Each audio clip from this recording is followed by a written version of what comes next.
ఇప్పుడు మాకున్న మెయిన్ది ఏంది అని అంటే ఫస్ట్ టెట్ వేయాలి. టెట్ వేసిన తర్వాత డిఎస్సి వేస్తే అందరికీ యూజ్ అవుతుంది. ఇప్పుడు ఎంతోమంది నిరుద్యోగులు ఉన్నారు. మేమే కాకుండా ఇంకా చాలామంది ఉన్నారు నిరుద్యోగులు. వాళ్ళకి కూడా యూజ్ అవుతుంది ఈ టెట్ వేస్తే.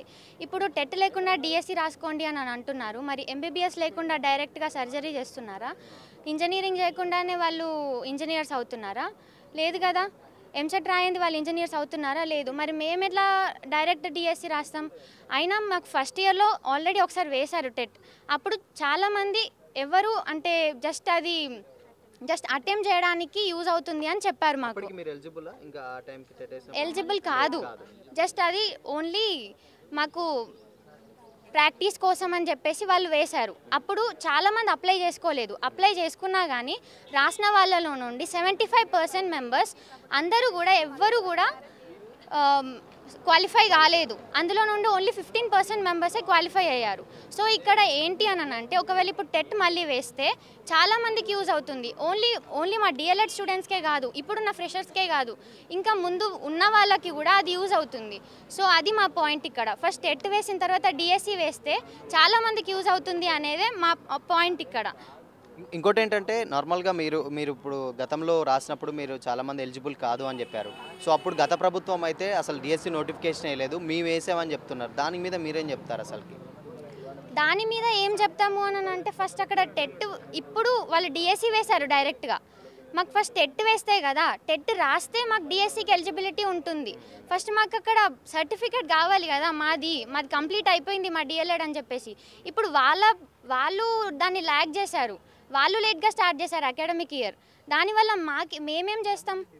వాళ్ళు లేట్ చేసిన దానికి మేమెందుకు సఫర్ అవ్వడం? వాళ్ళు చేసిన మిస్టేక్ని వాళ్ళే కరెక్ట్ చేసుకోవాలి. అందుకని ఇప్పుడు ఫస్ట్ వాళ్ళు టెట్ వేసిన తర్వాతనే డిఎస్సి వేయాలి. కానీ వాళ్ళు ఆల్రెడీ డిఎస్సి నోటిఫికేషన్ వేసేసారు. ఇప్పుడు దాన్ని మేము ఏమి ముందుకు పెట్టండి అని అనట్లేదు. ఫస్ట్ టెట్ కండక్ట్ చేయండి. టెట్ కండక్ట్ చేసిన తర్వాత డిఎస్సికి మేము కూడా ఎలిజిబుల్ అవుతాం కదా, మేము కూడా రాసుకుంటాం టెట్. మాతోనే కాకుండా వేరే వాళ్ళు కూడా రాస్తారు కదా. ఇప్పుడు మేము ఫ్రెషర్స్ ఓకే, కానీ చాలామంది ఉన్నారు కదా రాసేవాళ్ళు, వాళ్ళు కూడా రాసుకుంటారు కదా. అండ్ ఆల్రెడీ డిఎస్సి నోటిఫికేషన్ వేశారు, ఆల్రెడీ 11,000 పోస్టులతో వేశారన్నారు.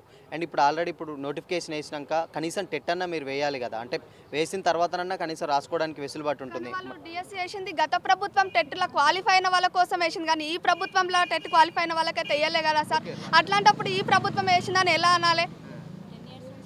ఈ ప్రభుత్వమే, ఈ new government first TET conduct చేయాలి, అప్పుడే ఈ గవర్నమెంట్కి వాల్యూ ఉంటుంది.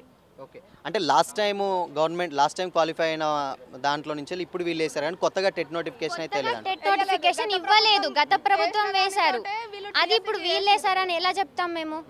అప్పుడు వాళ్ళు వేశారు, వాళ్ళు రాసుకున్నారు టెట్. ఇప్పుడు మాకు కావాలి టెట్. ఈ ప్రభుత్వం వేసిందని ఎట్లా అంటాం మేము? ఈ ప్రభుత్వం వేయాలి. ఎంచుకున్నది ఎందుకు ఈ ప్రభుత్వాన్ని? మాకు ఇక్కడ న్యాయం జరగకపోతే మేము ఎంచుకున్నది ఎందుకు ఈ గవర్నమెంట్ని? సో ఇంకోటి ఏంటంటే లాస్ట్ టైం ప్రభుత్వంతో టెట్ నోటిఫికేషన్ వేశారన్నారు, బట్ వీళ్ళు మాత్రం కొత్తగా వేయలేదన్నారు. మరి డిఎస్సి వేశారు కదా, వేసిన తర్వాత మీకు ఎలిజిబిలిటీ కూడా ఇప్పుడు రాసుకోవడానికి డిఎస్సికి లేదు, టెట్ క్వాలిఫై అయిన అభ్యర్థులు మాత్రమే డిఎస్సి రాసుకోవడానికి ఉంటుంది. సో ఇప్పుడు ఎలిజిబిలిటీ ఇచ్చారు సార్, కానీ టెట్ కండక్ట్ చేస్తలేరు. ఎలిజిబిలిటీ ఇచ్చారు, ఎలిజిబిలిటీ ఇచ్చినాక టెట్ కండక్ట్ చేయాలి కదా. వాళ్ళు ఎలిజిబిలిటీ ఇచ్చిరంటే మనం టెట్ రాసుకోవాలని అర్థం. కానీ అలాంటప్పుడు టెట్ కండక్ట్ చేయకుండా డైరెక్ట్ డిఎస్సి పెడితే మిగతా వాళ్ళందరూ లాస్ అవుతారు. సో ఇంకా చాలామంది ఉన్నారు కదా టెట్ రాసిన వాళ్ళు, అంటే మీరు ఫ్రెషర్స్ అంటున్నారు, ఇప్పుడు కొత్తగా టెట్ నోటిఫికేషన్ వెయిట్ చేసే వాళ్ళు, ఇంకా ఆల్మోస్ట్ అంటే గతంలో క్వాలిఫై అయిన వాళ్ళు ఉన్నారు. ప్రభుత్వం టెట్లో 100%లో కేవలం 30% మందే క్వాలిఫైర్, ఇంకా 70% మంది 30% ఉందిగా, 10%. ఓన్లీ 10% మెంబర్సే క్వాలిఫై అయ్యారు. వేరే వాళ్ళకి ఏముందని అందరూ అక్కడ లూజ్ అయిన తర్వాత క్వాలిఫై చేశారు. అది కూడా క్వాలిఫై అవ్వడం కాదు, క్వాలిఫై చేశారు. ఓన్లీ 10% మెంబర్స్ని క్వాలిఫై చేశారు.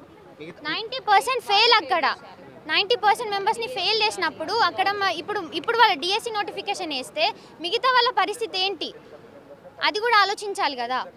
సో ఫైనల్గా ప్రభుత్వానికి మీరు టెట్ అభ్యర్థులు ఏం చెప్తున్నారు? టెట్ కోసం వెయిట్ చేసే అభ్యర్థులు ఫస్ట్ మీరు టెట్ వేయండి. టెట్ వేస్తే అందరికీ యూస్ఫుల్ అవుతుంది, ఫ్రెషర్స్కనే కాదు, ముందు ఉన్న అకాడమిక్ వాళ్ళకి కూడా అది యూజ్ అవుతుంది. ఫస్ట్ మీరు టెట్ వేయండి. టెట్ వేసిన తర్వాత డిఎస్సి కండక్ట్ చేస్తే మేము కూడా దానికి ఎలిజిబుల్ అవుతాం, మేము కూడా రాసుకోగలుగుతాం, అలాగే వాళ్ళు కూడా రాసుకోగలుగుతారు. అప్పుడు అందరికీ యూస్ఫుల్ ఉంటుంది. అది డైరెక్ట్ డిఎస్సి నోటిఫికేషన్ వేస్తే ఇక్కడ చాలా మందికి లూజ్ అవుతున్నారు కదా.